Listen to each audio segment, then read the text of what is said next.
Hello guys, welcome to we learning classes. तो चलिए start करते हैं next topic, temperature coefficient of resistance.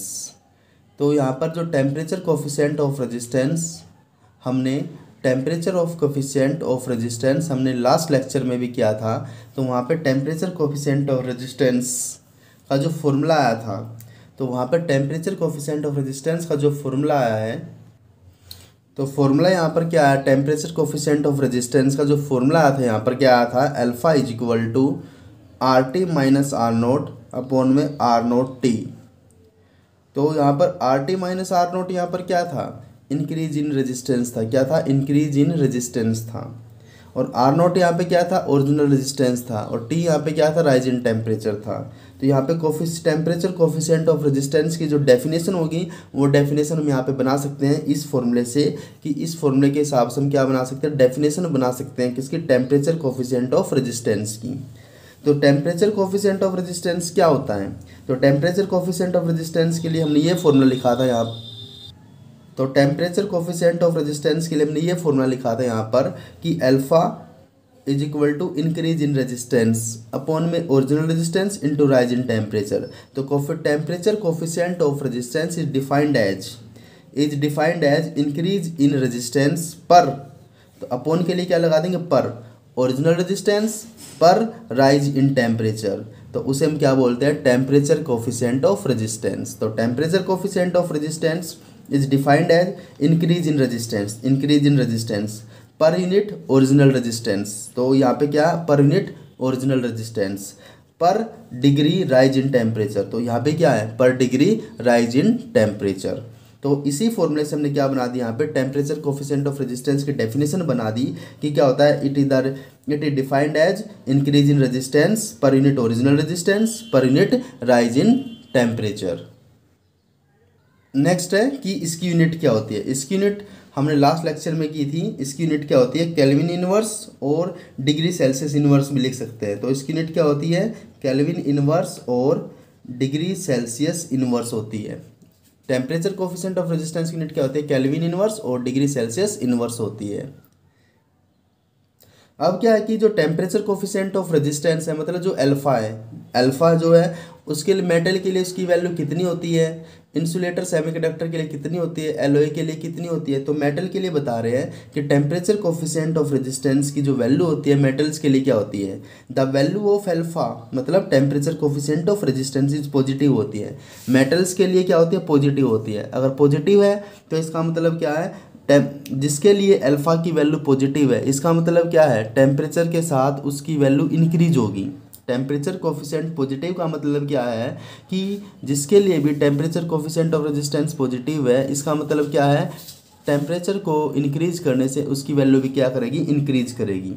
तो मेटल के लिए क्या होती है, इसकी वैल्यू पॉजिटिव होती है। इसका मतलब क्या है, it means resistance of metal increases, कि मेटल्स का रेजिस्टेंस इंक्रीज करेगा with rise in temperature.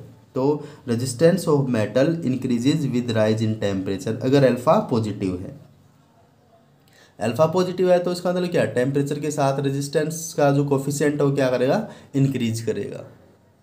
Next है इंसुलेटर और सेमीकंडक्टर के लिए। फॉर इंसुलेटर एंड सेमीकंडक्टर के लिए क्या होता है, अल्फा इज नेगेटिव। अल्फा क्या होता है, नेगेटिव होता है। अल्फा नेगेटिव का मतलब क्या है कि जो टेम्परेचर कोफिशिएंट ऑफ रेजिस्टेंस है, तो अल्फा इज नेगेटिव का मतलब क्या है कि यहाँ पर मैंने मेटल में बताया कि अगर अल्फा पॉजिटिव है तो मतलब रेजिस्टेंस बढ़ेगा, रेजिस्टेंस इंक्रीज होगा राइज इन टेम्परेचर के साथ। लेकिन अगर अल्फा नेगेटिव है तो इसका मतलब क्या है, इसका मतलब क्या है कि रेजिस्टेंस क्या करेगा, डिक्रीज करेगा। Resistance decreases with rise in temperature की टेम्परेचर में राइज करने के साथ रेजिस्टेंस क्या करेगा,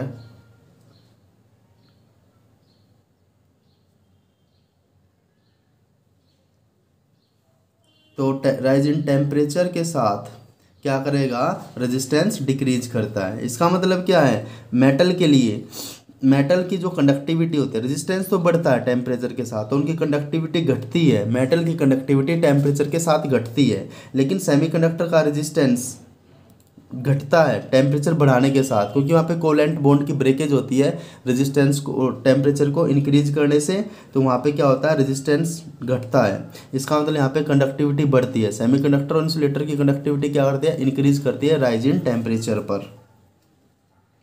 नेक्स्ट है कि एलॉय के लिए, कि जो एलॉय जो लाइक मैग्नीन, यूरेका, कॉन्स्टेनन, जो ये एलॉय होते हैं, इनके लिए जो अल्फा की वैल्यू होती है वो पॉजिटिव होती है। पॉजिटिव तो होती है, साथ में स्मॉल होती है। मेटल के लिए तो क्या होती है, लार्ज होती है, लेकिन एलॉय के लिए क्या होती है, पॉजिटिव एंड स्मॉल होती है। इसका मतलब क्या है, इनकी वैल्यू क्या करती है, रेजिस्टेंस की वैल्यू इंक्रीज करती है राइज इन टेम्परेचर के साथ, लेकिन किसके कंपैरिजन में कम करती है, मेटल्स के कंपैरिजन में कम करती है। तो इसकी रेजिस्टिविटी हाई होने की वजह से, एलॉय की रेजिस्टिविटी हाई होने की वजह से, due to high resistivity these are used for making standard resistance coil. तो इनका रेजिस्टिविटी हाई होने की वजह से किस में काम आते हैं, रेजिस्टेंस कोयल की प्रोडक्शन में काम आते हैं। कौन, एलॉयज। तो हमें यहाँ पे पता लगा कि मेटल के लिए तो पॉजिटिव होती है, सेमीकंडक्टर इंसुलेटर के लिए नेगेटिव होती है, एलॉय के लिए क्या होती है, पॉजिटिव एंड स्मॉल होती है। तो ये था टेम्परेचर कोफिशिएंट ऑफ रेजिस्टेंस की वेरिएशंस किसके साथ, metal, semiconductor, insulator and alloy के साथ।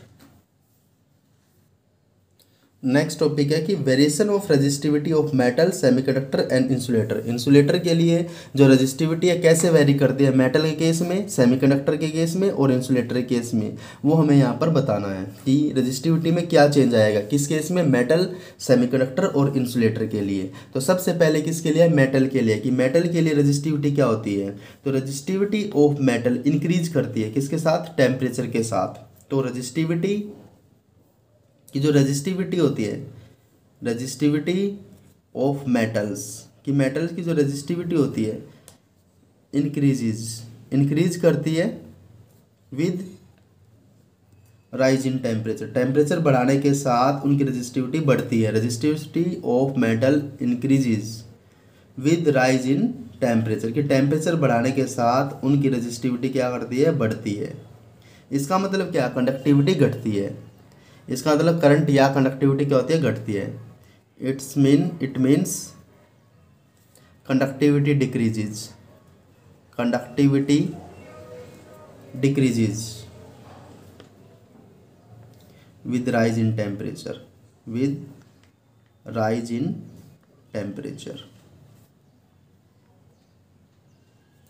इसका मतलब क्या है, यहाँ पर अगर टेम्परेचर बढ़ता है तो रेजिस्टिविटी क्या करती है, बढ़ती है, और कंडक्टिविटी मतलब करंट घटती है। तो कंडक्टिविटी क्या करेगी, यहाँ पर डिक्रीज करेगी। नेक्स्ट है सेमीकंडक्टर के लिए। सेमीकंडक्टर के लिए क्या होता है, रेजिस्टिविटी घटती है। तो रेजिस्टिविटी क्या करती है, रेजिस्टिविटी डिक्रीजेस करती है, resistivity decreases with increase in temperature. Temperature को इंक्रीज करने के साथ रेजिस्टिविटी घटती है, मतलब कंडक्टिविटी या करंट क्या करता है, बढ़ता है। तो इसका मतलब क्या है, इट मीन्स कंडक्टिविटी इंक्रीजेज। जो कंडक्टिविटी होती है, मतलब जो करंट का फ्लो होता है, कंडक्टिविटी इंक्रीजेज।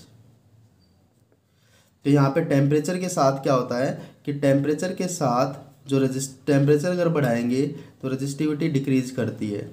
तो करंट क्या करता है, करंट यहाँ पर इंक्रीज करता है।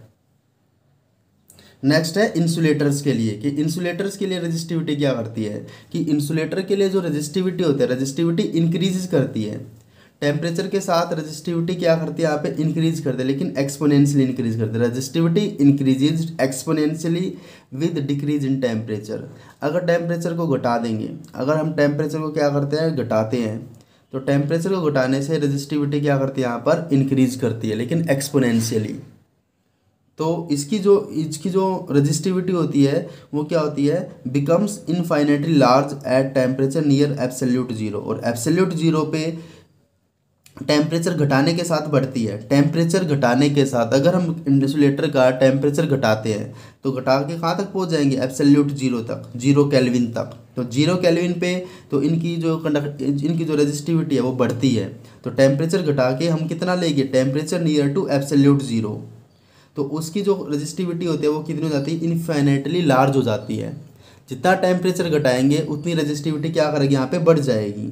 तो इसका मतलब कि यहाँ पे conductivity almost zero at zero kelvin, कि जीरो केल्विन पे जो कंडक्टिविटी होती है वो ऑलमोस्ट क्या होती है, जीरो होती है। क्योंकि टेम्परेचर घटाने के साथ रजिस्टिविटी क्या कर रही थी, इंक्रीज। तो टेम्परेचर घटा के हम कहाँ तक ले आए, जीरो केल्विन तक ले आए, मतलब एब्सोल्यूट जीरो तक ले आए। तो वहाँ पे रजिस्टिविटी क्या हो जाएगी, हाई हो जाएगी, इनफाइनाइटली लार्ज हो जाएगी, मतलब कंडक्टिविटी क्या हो जाएगी, ऑलमोस्ट जीरो हो जाएगी। तो मिलते हैं गाइस नेक्स्ट वीडियो में, तब तक बने रहिए विद वी लर्निंग क्लासेस। अगर ये वीडियो आपको पसंद आए तो लाइक शेयर एंड सब्सक्राइब करना ना भूलें। Thank you.